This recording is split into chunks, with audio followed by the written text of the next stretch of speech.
So no doubt it's a syndicate we're working with here, we're dealing with here. But it's quite revealing when you say General Agwai's committee came up with that shocking, revelation that most of these people are non-Nigerians. Yeah.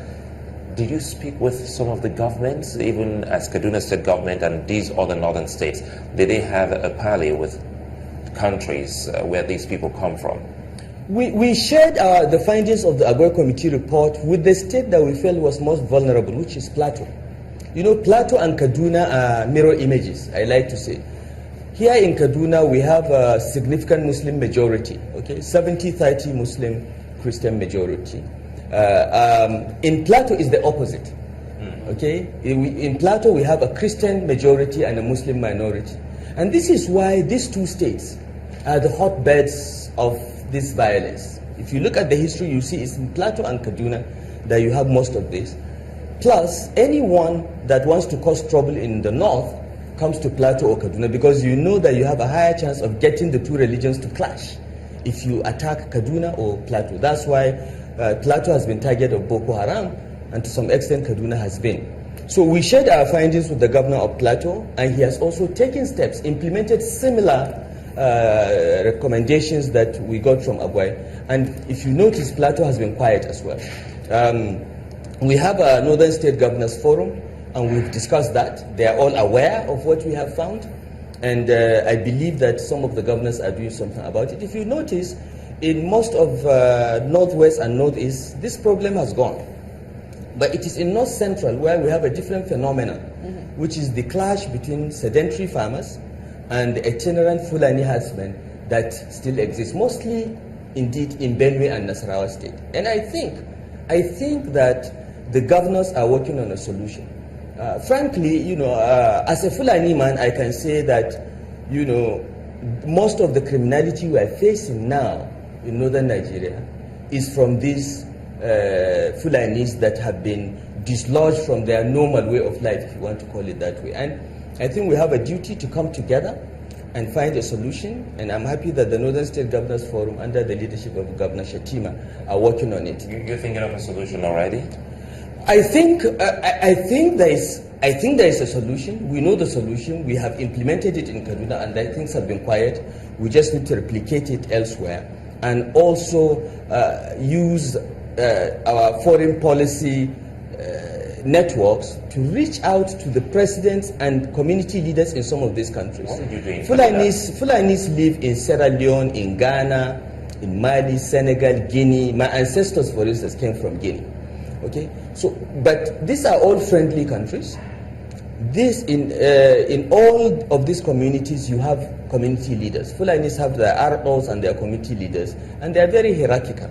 There is a system to have a discussion with them and work things out. But going forward, I think that we need to educate people. We need to establish more ranches. My preference is for ranches rather than grazing reserves. Did they subscribe to that, establishing ranches? Yeah, we are talking to them.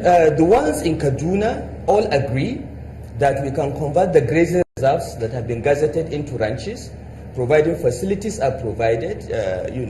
I think in one generation we can solve this problem, because the solution, as I said, is education, providing facilities in the ranches, ensuring there is pasture, and the Minister of Agriculture has come with a brilliant plan to have pasture, commercial pasture in every state, 5 hectares. We've already set aside our land, because the reason why these guys move with their cattle is looking for grass, essentially. So if they can get the grass in one place, why would you be trekking kilometers just to find grass? It is interesting that you come up, you talk about, the ranches, because I recall that only recently the House Committee, I can't remember, but a particular House Committee visited the governor of Benue State, and they were talking about the grazing reserves bill, and the governor, told them that he wasn't quite in support of that and would prefer ranches as well. So people had to ask, who did the House of Reps Committee people consult before that bill was brought up? If we're looking for solutions here,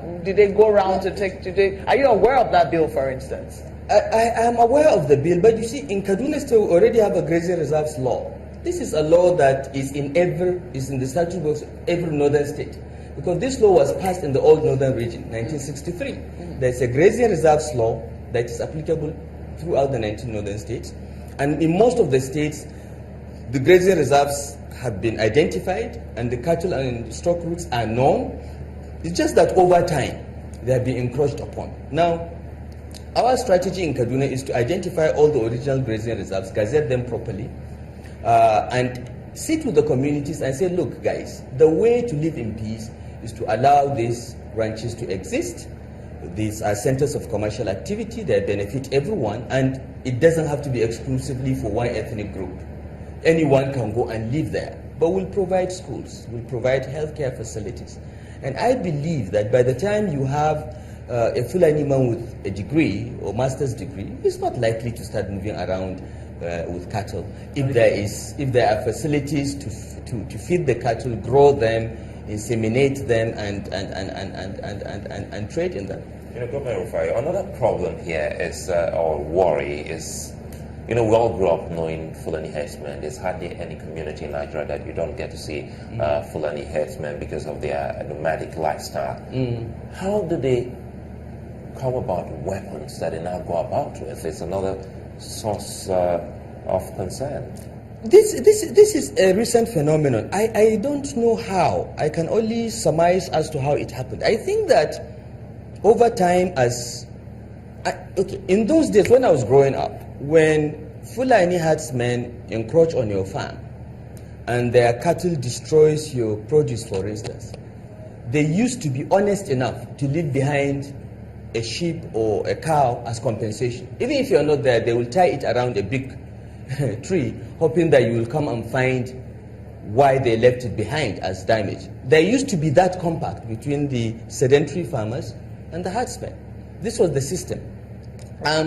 But over time, as our moral values all, deteriorated, this was not happening. So farmers now took up arms to protect themselves from some of the herdsmen. So there have been clashes. In those days, the Fulani herdsman only has his stick. That was his only weapon. He uses it to direct the cattle as well as, for protection. But I think over time, they began to acquire knives. They moved up to guns. And I think the biggest problem we've had in the last 2-3 years was the collapse of Libya. And the fact that many small arms moved out of Libya into Niger, Chad, and moved into Nigeria. Okay? Most of the kidnappers that we have been successful in arresting, and many of the cattle rustlers that we have been successful in arresting or having killed in battle, we have found that their weapons came from that axis. Some of the weapons are French, which means they came in through Niger, and some of the AK-47s have been traced to Libya. So we are dealing with proliferation of small arms from some of these countries, and I think it's something that, as political leaders, we can work on disarming. For instance, in Kaduna, we've come up with a DDR policy, a disarmament policy, because we want to offer financial incentives for people with weapons to just hand them over. We'll pay cash to do that. But we are hoping that once we start our program and see the challenges and learn, we'll present that to the Northern States Governors Forum so that all the states do it. Because if we just do it as an island, things may improve a little bit, but it's not the same as if it is done as a regional or even national policy. Now let's quickly relate that now to CADInvest and some of the issues surrounding the reason why we're gathered here today. Looking at what has come out of Kaduna in recent times, one of the things that has trended is this religious preaching bill, which some people would say is misunderstood. What exactly is it about? Well, the bill tries to regulate preachers and preaching. Okay? And the reason behind it is simple. Here in this state, we have lost thousands of lives, billions in property, plus total communal division because of the abuse and misuse of religion. Okay? One of the first crises we had here in Kaduna was in 1987, when a pastor in Kafanchan, Reverend Bako, was preaching using the Quran. And of course, that upset the Muslims. Clashes started in Kafanchan, spread to Kaduna, Zaria, even Funtua. This was in 1987. Okay, we've lost more people from the speeches of religious leaders than from anything in this state. And we believe that there is a need to know who is preaching, know that so that the person knows he's being watched, so that he watches what he says. Religious leaders are supposed to unite. We all worship one God. At least in this state, most of us, 99.99%, are either Muslims or Christians. And we all believe in one God. Muslims believe that Jesus Christ was a special apostle of God, of virgin birth. So what is the problem? Why would you, in preaching your religion, attack another religion? Why would you, in trying to propagate your religion, put on a CD of the Quran at midnight, blare it through loudspeakers, and you go home and sleep, but ensure that your neighbors and their children don't sleep? That is not religion. That is not Islam. I'm a Muslim. Okay? This is what we wanted to regulate. And this law has been in the statute books. It was first enacted in 1984 after the Metasine crisis.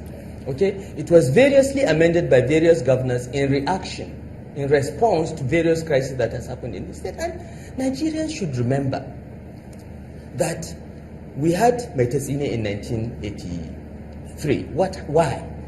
A preacher came from Cameroon to Kano, started preaching a very absurd brand of Islam, and he had to be deported back to Cameroon by late Emir Sanusi, the grandfather of the current Emir. But after the Emir was deposed, that man came back and continued. And what happened? Metasine happened. Then we had one mechanic in Adamawa. Again, someone that is not really trained in Islamic jurisprudence started preaching, acquired followers, and there was a clash with the authorities. We then had Kalekato in Maiduguri in the 90s. And then we had Boko Haram in the early parts of 2000. Now, this seems to be a phenomenon that happens virtually every 10 years. Somebody comes out, starts preaching a brand of Islam, acquires followers, mostly illiterate, rural adherents. They grow to a size that they threaten communities, and the authorities have to step in. Now, why do we want to wait until the next Boko Haram happens? In this state, in December, you know what happened between the military and the Islamic movement, the Shia movement. But the Shia movement has been around and growing for the past 30 years. And they have been doing things like that, blocking highways, abusing other religions, and no consequences. So are we going to wait as political leaders until lives are lost before we do something? So in October last year, when we had one or two incidents of two sects emerging from Kaduna State, there was a Gaussiya sect in Magarfi, and a woman in, I think in Soba, who claimed that she was seeing the Holy Prophet, may peace be upon him, and speaking to him, and started acquiring followers. So we had to step in and say, how do you see the Prophet? But the first test is, can you recite the first chapter of the Quran, the Fatiha? And she couldn't. So how could you, it was a security problem that led us to begin to say, well, why can't we do anything? And then we are told that there is something in the statute books, and we decided to update it, to take into account new technologies. And what we want is that if you are preaching in your church or your mosque, and you've gone through a process of education and training, that the Christian Association of Nigeria or Jamaat Nasrullah is comfortable that you are trained to preach. We give you a license. Of course, we watch you for a year. Every year, we have security agents that attend sermons and church services and report to us if you're preaching hate, because the issue in Kaduna is the preaching of hatred.